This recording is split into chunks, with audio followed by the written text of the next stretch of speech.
welcome everyone. Most of you are aware that this is CJN's only fundraiser for the year.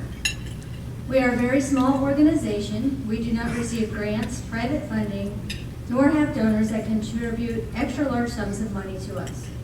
This is the night that lays our foundation for the next 12 months. Because of you attending this charity ball every year, we are able to use those funds raised tonight in a number of ways. We have rescued dogs from all over the country and paid for surgeries and therapies. We have also been blessed through your support to play Santa for the past few years. We get supplies, put on our Santa hats, and help other organizations that do so much.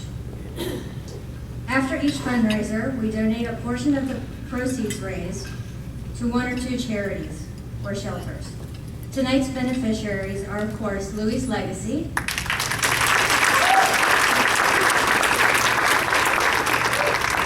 and Lucky Tales.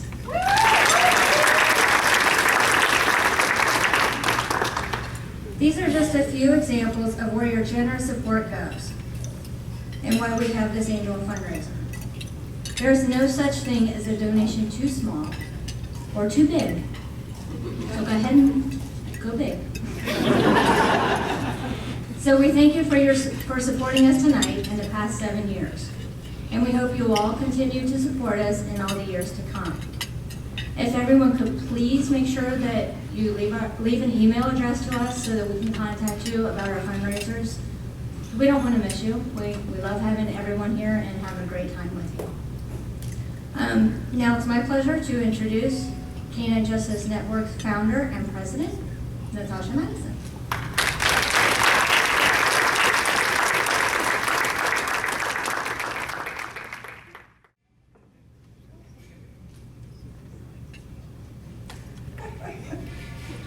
Oh, good God. For those of you who don't know, Debbie and I were legally married.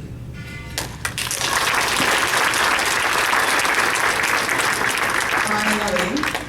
And those two gentlemen are my two brothers at heart who just walked me up here. They were my best men at the wedding. So I thought it'd be funny to have them walk me up here. Anyway, good evening, guys.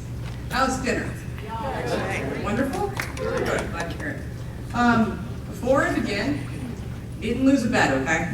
Just for those of you wondering, no bet lost. This was my idea. I wasn't talked into it.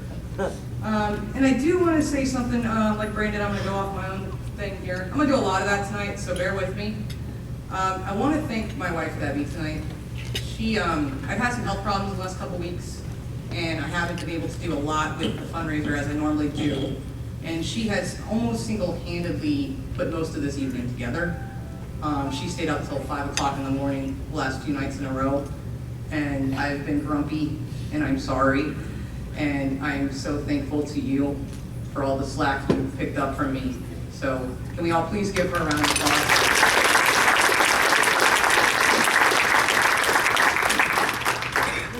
Anywho's, now that that's out of the way, hopefully that gets me out of the doghouse.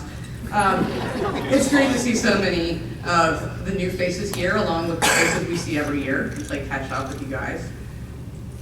Specifically, my best friends over there, but all of you. This is our 7th year, and because of that, I want to take you on a brief journey of Canine Justice Network. We have evolved over the years, and we've really just tried to find our niche in the rescue world. And I realize that many of you here tonight don't really know how we came to be. So, I'm gonna just, is it on? Working? How about, hello? We good? Okay. So, I want to tell you a little bit about what happened and how we ended up starting, because this is one of the things that I actually haven't mentioned in all these years. Who's that handsome guy? Shameless plug on the photography, by the way. In case you know. That's Tyson. That's Debbie and I's dog. We adopted Tyson from the Animal Adoption Foundation in 2007? 2007. He is the reason we're all here tonight. He started it all. Tyson, he just changed how I thought about shelter dogs. I grew up with backyard breeder dogs because I didn't know any better. My family didn't know any better. And Debbie and I got into a fight once, and I'd always told her I wanted a dog, I wanted a dog. She didn't want a dog. She was a cat person before, so you can all kind of sneer at her. Okay. We like cats, I'm just allergic, so that's why we're canine. Anyways, we got into a fight once, and she's like, well, what can I do to make it up to you? I'm like, get me my dog. She's like, well, I'm not buying a dog. I'm like, what do you mean you're not going to buy a dog? She's like, we're going to go to a shelter. And so I mean, I don't have to go into that. We already know what that did to me, you know. Totally turned my mind around, made me understand. So Tyson just his picture cracks me up. Just a handsome guy, but he changed things. We fell in love with him so hardcore, obviously. And after 6 months of loving him and getting to know him, we decided, let's get another dog. So Debbie and I set out on a journey to find another dog. Oh my Lord, what a journey we went on. That journey led us to what now is Canine Justice Network. We physically traveled 6 states. We were looking for the perfect dog, a dog that would match Tyson's energy.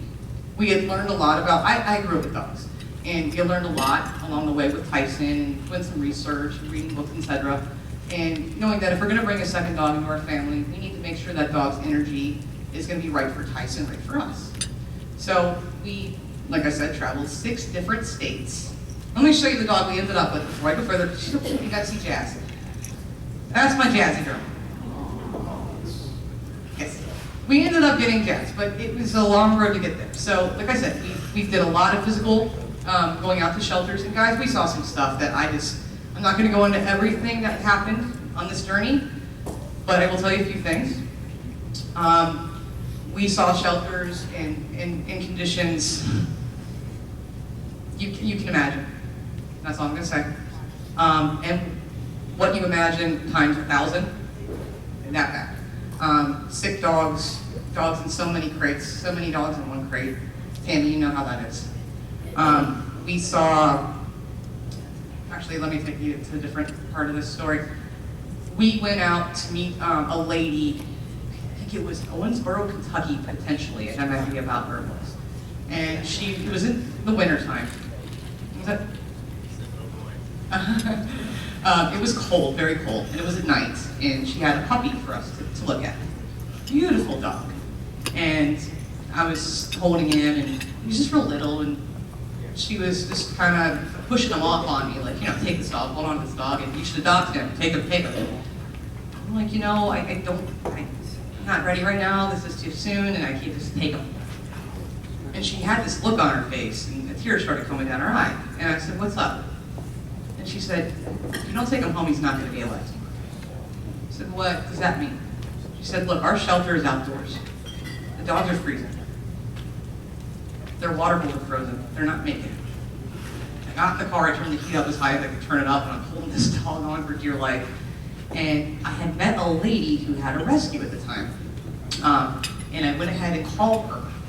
And I told the lady who had that dog, if I give you $20, will you drive across the state of Kentucky and take this dog and she'll take him in? She said yes, she did. We were so lucky that night. I kept in contact with that lady and the rescue lady. All 50 of those dogs that were out there that would have died got rescued. They went to Canada. So like I said, there's a lot of things that happened on our journey to meet Jazz. And that was just one of the stories I wanted to share with you. Once we got to the point where we found Jazz, and we did go to Illinois to a nice rescue called Genesis Animal Rescue, where we found Jazz. That's when things started to change, because we decided too that, are these both on? No. I'm going to do that to you a lot. Sorry.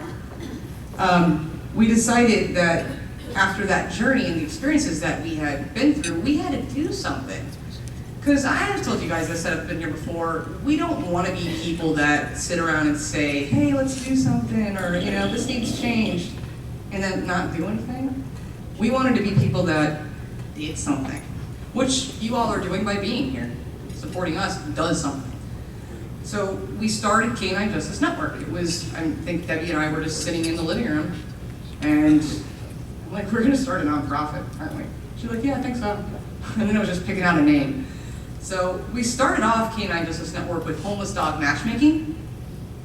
And essentially what that was, you know, all those states we went to physically, all the time it took to try to find that right dog, we thought, okay, why don't we kind of come in and help people do that? You know, we'll go out, we'll understand the energy, we'll meet the people that want a dog, and we'll meet their family, we'll meet the dog themselves that they already had, that they do. We'll match them up with a dog with the right energy, and it's a win-win. And it'll all be shelter dogs and rescue dogs. And we did that for a while, and it was really cool, and we really enjoyed that. From there, we decided to start something called our Education Outreach Program. The Education Outreach Program, we were able and blessed to go out to a couple different places. And there's one specifically called the Faces Without Places Yellow Bus Summer Camp. Now, these are children that were homeless, and these children were very eager to learn. And we went out and talked to them about canine body language, what to do when you're outside and there's a stray dog, a scary dog, how to read that dog's body language, and how to use your body language as well to show that dog that you're not scared, or etc. It was a really good time, and we do want to increase this. We kind of, the last couple of years have not had the time we wanted to put more into this, but next year this is one thing that we really want to increase. We want to get it into schools. We'd like to go into police departments, help them, because yeah, a lot of policemen just draw a weapon, and we all know that that's a problem, and that's something we can prevent if they just learn the body language, and vice versa. We also then went on to do our rescue program, where we decided that we were two people and we can do a rescue all by ourselves. Exactly. These are just some of the dogs that we were blessed to rescue. It's not going to be all of them. They're going to overlap because there's too many pictures. But we found out that overstretching ourselves, although we were saving lives, we could save even more by networking and assisting shelters and rescues that had the manpower and the resources that we didn't have. Now, having said that, we still do have our rescue program. And when we do get good foster homes, we'll certainly use them. So if anyone here tonight would like to foster, and again, it doesn't have to be just for CJN. Louis' legacy always needs fosters, right, Emily? Yes. Laura, I know you're going to need fosters. I know you need fosters, because every rescue needs fosters. So. If anyone here tonight hasn't fostered or wants to, or needs information, come talk to me, come talk to Debbie. Laura, raise your hand. Emily, raise your hand. Keep them up. You see that? So talk to them too. Or just ask anybody. We'll help you out if you're interested in doing that. And it would mean a lot. So, on top of that, then we decided to add in our behavioral rehabilitation program, which honestly, this is a really strong point for Canine Justice Network.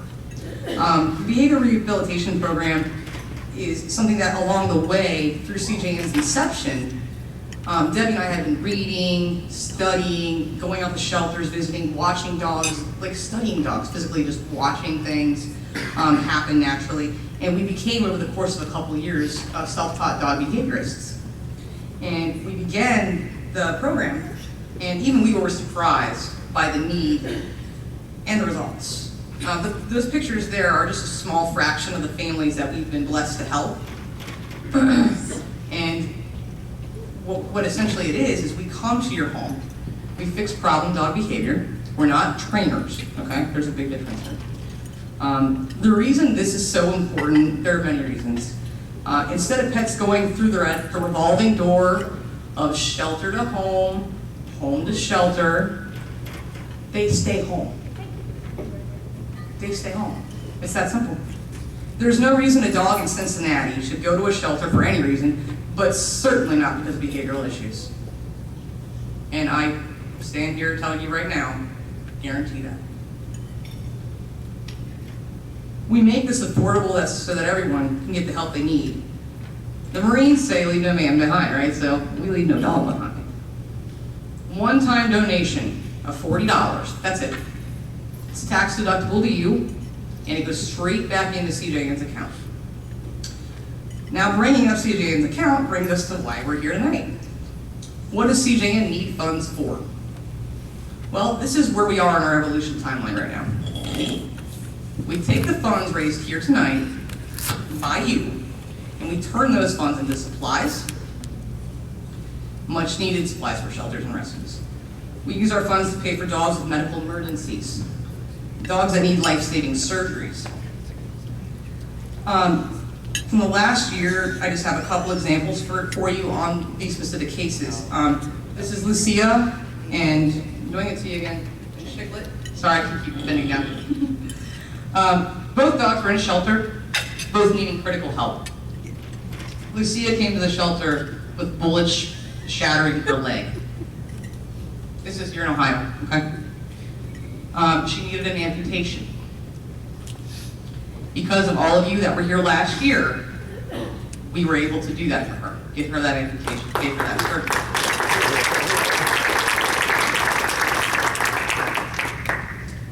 Chiclet came to the shelter heartburn positive, and no rescue wanted to take her because it's expensive and deadly. Again, because of you guys last year being here, we were able to pay for her heartburn treatment, and I haven't really gotten an update recently, but I know she went to a foster home to another rescue. So I saw a picture of her not too long ago, but she's doing really, really well.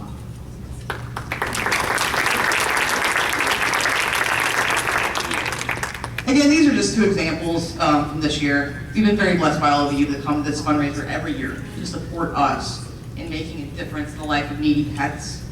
We have so much we want to do next year, and 2016 is going to be big. I promise you. We can't wait for you guys to come back next year so we can show you what your funds tonight made possible for our next 12 months. The sky's the limit on what our future holds. The impact we make is the goal. Together we can accomplish so much. So, drink up, guys. Get excited. Get excited. I mean, come on. I'm wearing a dress, for God's sakes. Get excited.